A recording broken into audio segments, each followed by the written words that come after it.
Hey, how's it going? I'm going to answer a bunch of your questions rapid fire.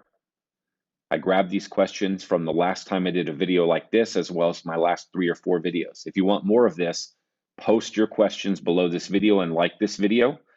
In about a month, maybe less, I'll come grab all your questions off this video and any recent videos that I've done, and I'll answer them. Also, there are 4 or 5 questions that I wanted to answer that I couldn't answer in a rapid format, so I've saved those for later.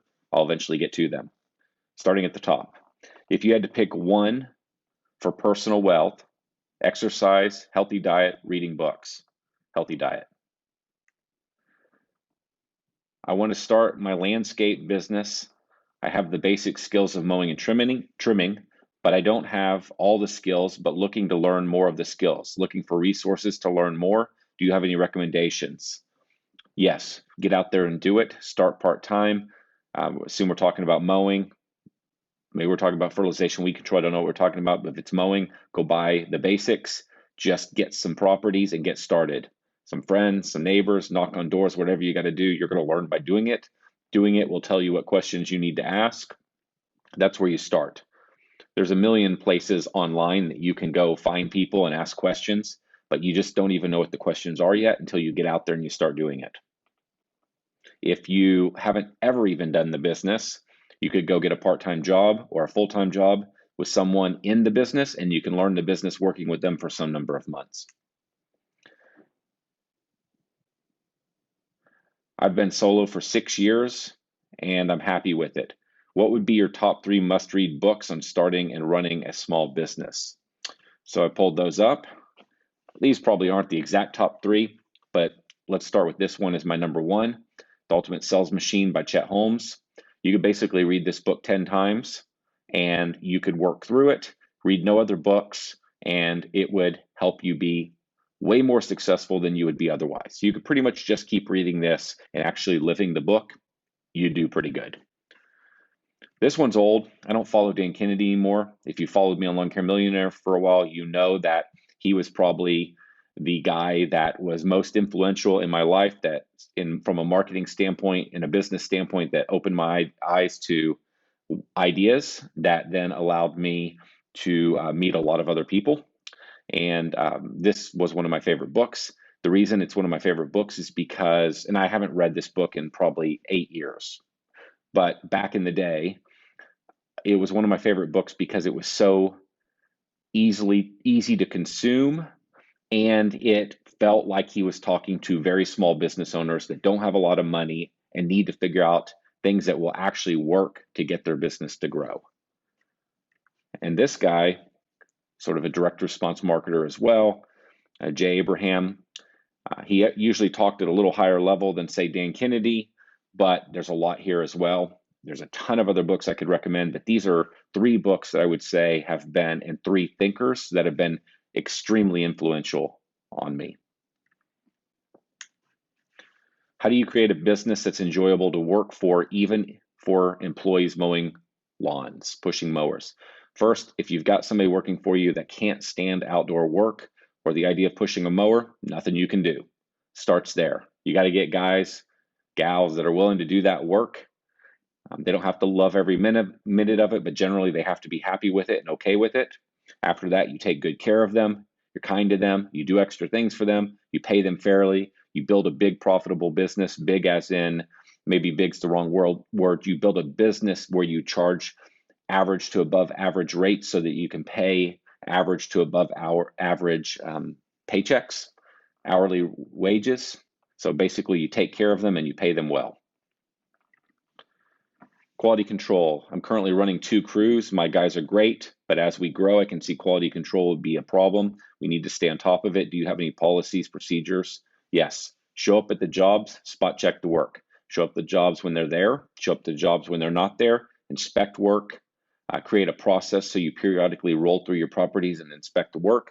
When there's issues, take pictures, go talk to the crew about the pictures, make them redo work, show them the right way to do things. They don't always know the right way to do things. So document what the issue is and then show them how to make it right in the future. You don't have to yell at them or scream at them. Just show them, hey, I noticed this thing while I was out inspecting the property. Here's what's probably happening. Here's probably why this happened. Here's a way to go about solving for this problem in the future so it doesn't happen to you again. If they keep doing it, okay, then you got a problem. The first time they do it, you may or may not have a problem. It may just be a training thing. Starts with inspection, spot checking, getting out in the field and training them.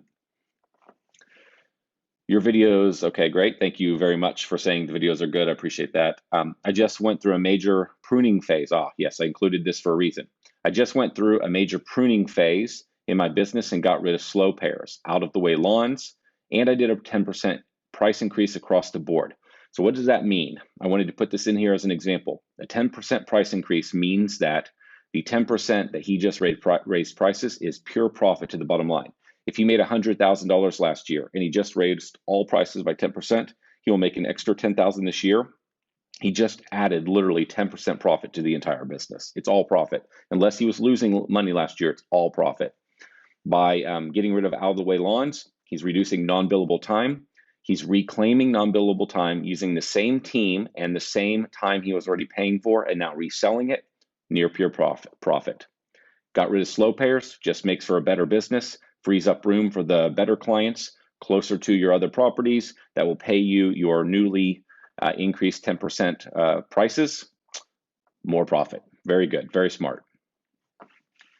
Thanks for all the awesome information. I'm looking to start a lawn care mowing business at the start of next year, 2020, up in Buffalo, New York. I've been talking to a coworker about going into business today. He has previously mowed lawns on a small scale, 20 plus accounts or less, something like that. While I have no prior experience, my concern is that although we would have twice the startup capital, we would also have to split the profits, meaning we'd have to accomplish twice the business in order to make the same amount of money. Is it wise to go into business with a partner, basically? Maybe. So a couple things I've learned. I know a ton of people in business. I've met a lot of people in this industry. Through Academy, I've met a lot of individuals.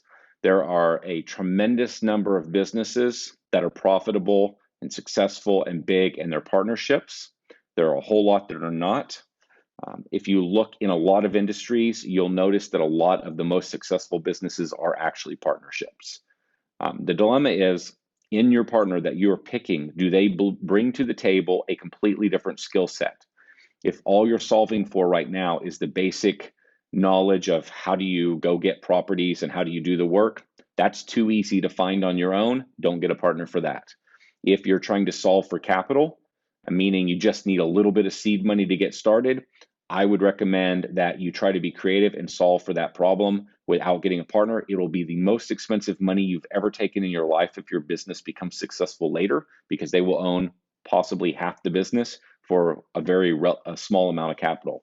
So start part-time, get creative, whatever you got to do, start the business without the partner in that scenario. However, if you've got an individual that you've known for a while, you trust them, like completely trust them, you have fun with them, you could imagine yourself 10 years from now working with them and being thrilled that they're very wealthy, just like you are, and you two together got there, meaning you don't try to optimize for yourself. You're not worried about the whole pie being your pie later. Like, you'd be thrilled for this person to come along on the journey and be highly successful, but they bring a totally different skill set to the table. You're this person and they're that person. You're very different people. You complement. You're a salesperson, they're an operations person. They're a salesperson, you're an operations person. If you're two salespeople, you're two operations people, one of you isn't needed when the thing gets bigger. But if one's a sales and one's operations, that could be interesting. So solve for a partner that brings a completely different skill set to the table, and that can make for a great partnership. What are some overall specs on your crews from daily, their hours, how many lawns on average, salary, etc. I'm going to shy away from the salary and money thing since this is a public video. I talk about that a little more in Academy. We have all kinds of crews. We have tons of two-man crews. We got three-man crews. We've got tons of solo because we have spray techs, irrigators, pest control, irrigation. I think a lot of times we run two men on a crew. I don't go to the business. I'm not involved in the daily operations anymore. So some of those facts could be slightly off. I will tell you, in the summer, we work tons of hours. We pay overtime. We work lots of overtime, and we pay for it. We don't. We comply with all the laws, but we give the guys tons of overtime. On a mowing crew with small equipment, easily could do 40 properties a day. A crew of 3, that would be. I'm not quite sure what a crew of 2 is doing. I've not been involved in the business. Back in the day when we started, we were using 3-man crews now, and we still use some, but we've also gone down to a lot of 2-man crews. I've not asked or really paid close attention to what the production looks like in the terms of number of properties. Those are some of the basic details about the business, but it's a mixture of crews and techs. It's all over the board. Do you bill monthly or weekly? We bill weekly on Tuesdays. Great video. Always enjoy your insight. 150,000 net is not a high bar. Okay, that's from a previous video about how to make 150,000 on $1 million business. I agree. You can make a lot more than that on $1 million business. In fact, I may do a longer video on that at some point. However, getting above that and bringing home more starts to become exponentially harder. Yes, it does if you're growing the business fast. How did you finance the growth of your company to get to 10 million in gross revenue? Charging credit cards. We didn't use debt. Are you 100% owner of the business? Did you take on investors? No, I did not take on investors, and no, I'm not the 100% owner of the business. I have a partner. Basically, I had been doing it for a bit, and then I went and said, hey, to a guy that I had known for a very long time that I had absolute trust in, I need a partner, and he wanted to be my partner, and here we are today. And that was way back. He and I are both in the exact same spot. We've both been gone from the business since around 2010 or 12. Did you use a bank? No, we've never used a line of credit. We did finance like 6 trucks in the beginning, something like that. I can't remember exactly. They were small trucks. They were like little used Ford Rangers. We did use this is a while back, many won't remember it. There was a credit card called an Advanta credit card. And so he and I got an Advanta credit card in the very early parts of the business. We maxed out that credit card. It was a 0% interest card. And we maxed it out, spent all the money off the card, and then we paid it back at the end of the year. And then at the beginning of the next year, we were short on money again coming out of the winter, and we might have hit the card again. I cannot remember, but I do know for several years we financed our trucks, and we fully depreciated them. And then basically once we started charging credit cards, we weren't growing crazy fast. To some, we were growing fast. There's plenty of people who have grown way faster than I grew. But in the early days, we weren't growing crazy fast, and we were basically growing as much as we could with the money that we had. The other thing that's really important to know, in the early days, he and I didn't take a salary. We lived off our savings or off of other money. That was for a number of years to put all the money back in.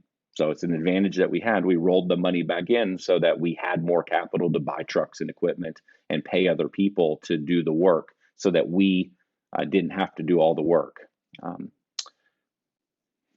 I guess I would end that by simply saying, basically, we just lived off the money the business made. We tried to sell work as profitable as we could. We tried to keep our routes as tight as we could. We ran the business as slim as we could. We took as little money out of the business as we could, and we rolled it all back in. And after the 6 trucks, we paid cash for everything and grew the business on the money of the business. And that's how it's been every day since. So if you're looking for, like what was the advantage that we had?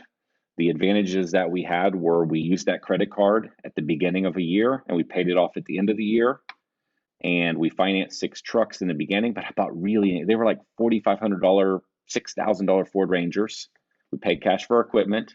My other advantage was I was in my late 20s, I think, when I started the business, or mid 20s, I don't know, somewhere in my late 20s. I had some experience doing some other things, so it wasn't my first business. So it wasn't my first business. What other advantages did I have? I'm in a growing market. And I loved business. I was all into it. I was not into just having cool trucks and equipment. And now I'm giving you a longer answer. It's not rapid fire here, but this is an important one. I wasn't into trucks and equipment. I remember I had a son at the time when I started the business. It was about 3 or 4, and he loved to go up and see the equipment at our shop. I enjoyed it. I liked to try out the equipment, but I wasn't obsessed with the equipment. I loved outdoor services. I liked the customers I was dealing with, but I didn't really want to install any of the landscapes. I didn't actually want to do any of that work, so I wasn't sucked into it. I was the advantage was I was interested in learning how to be a business owner and get good at being a business owner and develop those skills more than I was interested in learning how to get good at the lawn care work. And so the advantage was I wasn't tempted to work, like do the work. I was more inclined to go build the business. Another major advantage. Myself and my business partner, this was always a part-time business. When I was doing this business, I had two other things: technology consulting and another business I was partner in, and then he had a business that he worked in 40 to 50 hours a week. This was always a part-time thing. Massive advantage. It made us build the business like a real business from day one. We couldn't get in there and fiddle and do everything and spend all of our time working on the business or doing the work. We had to hire people and manage the people. That was maybe one of the greatest blessings of all the blessings in this business. We were forced to build it right from the beginning because it could never be a full-time business for us. It was a part-time business from day one. Never once did we work it like a full-time business. We were working other full-time jobs, full-time businesses. You said you like auto pay. If you're door knocking and signing up customers, how do you get their credit card information? I would put it into a form. So I'm giving you a Service Autopilot answer. Whatever your system is, like in Service Autopilot, you could put it into a form that's secure to capture it and put it into their account. You could log right into Service Autopilot, add it to their account. You could text them or email them. You could basically have them go to a portal, put it into the portal. There's a number of ways depending on the system you're using. You could ask for it right there and type it in. That's what I'd say. Hey, all we need to do to start service is, and then you could hand them your device and they could type in the credit card number or they could read it to you, you type it in. That's probably how I would do it. My company does about 350,000 in gross and net 100 last year, and it was hard as hell. I hope someday life is easier. You are in the, so 100 grand on a $350,000 business is a very good income. And that means you are acting as the operations manager, the sales guy, and probably the office person as well. You may have somebody, I kind of doubt it, but you may have somebody. That's why you're making $100,000 on a $350,000 business. You're wearing all the hats.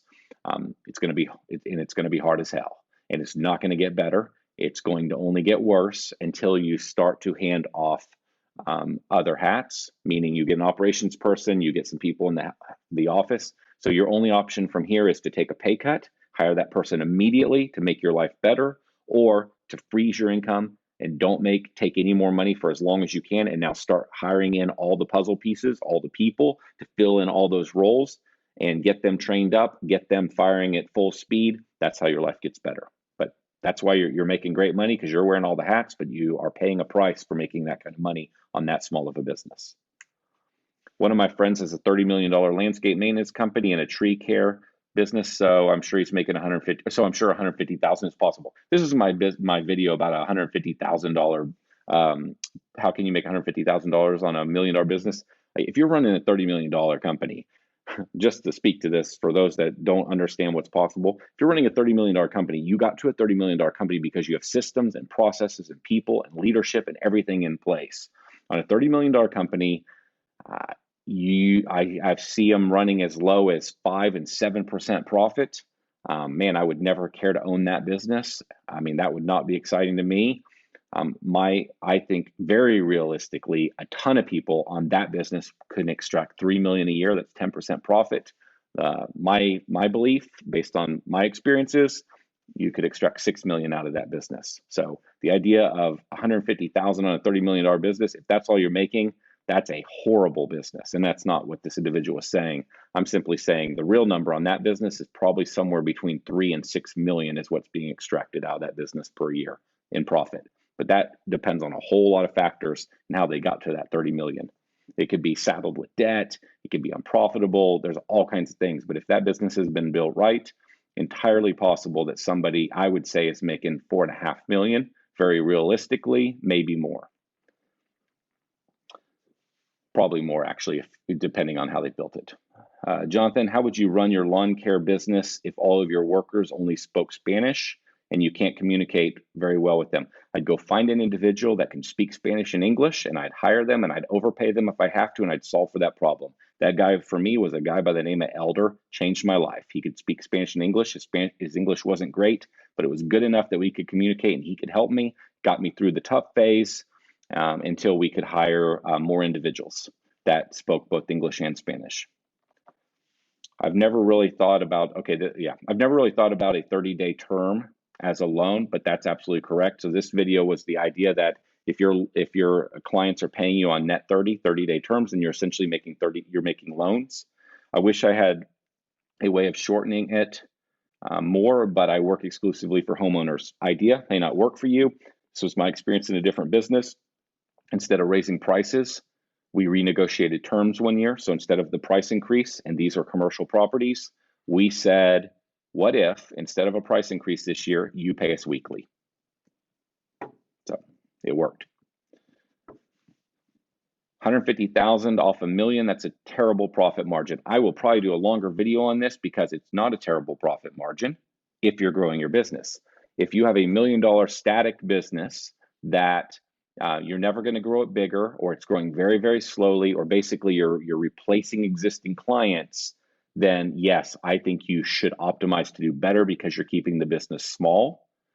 But 150,000 on $1 million business, there are a ton of people that are not making that. It could be said that's not great, but if you look at the data, people are not making $150,000 on $1 million businesses that they're trying to get to 1.5 to 2 to 3 to 4. Some are. But if you're moving quickly, it costs a lot of money to grow that business. So 2 points here. One, if the data says most people are not doing that are growing quickly. 2, if you are just building to $1 million business, you're like, hey, this is all I'm doing, this is as far as I'm going, then you're right. I would agree with you. Optimize that business to make more, because you can make more on that business. So I don't know which direction you're coming from, but it's entirely possible that you could make more. I also have met a ton of people running $1 million business. Back to what I said earlier, wearing all the hats. Their life sucks. They're miserable. They have a line of credit. If you have a line of credit, you're not really making whatever amount of money you think you're making. You're using debt to subsidize your salary. If you are if you're using debt to buy things, you're subsidizing your salary when you extract money out of the company and don't pay off the debt. That line of credit, that debt is subsidizing your income. That is not really your income, whatever number you're making. So think about that. But if you build that thing and it's now debt free and you're optimizing it, absolutely you can make more than 150 a year. But that's not the case for most people. So made my point.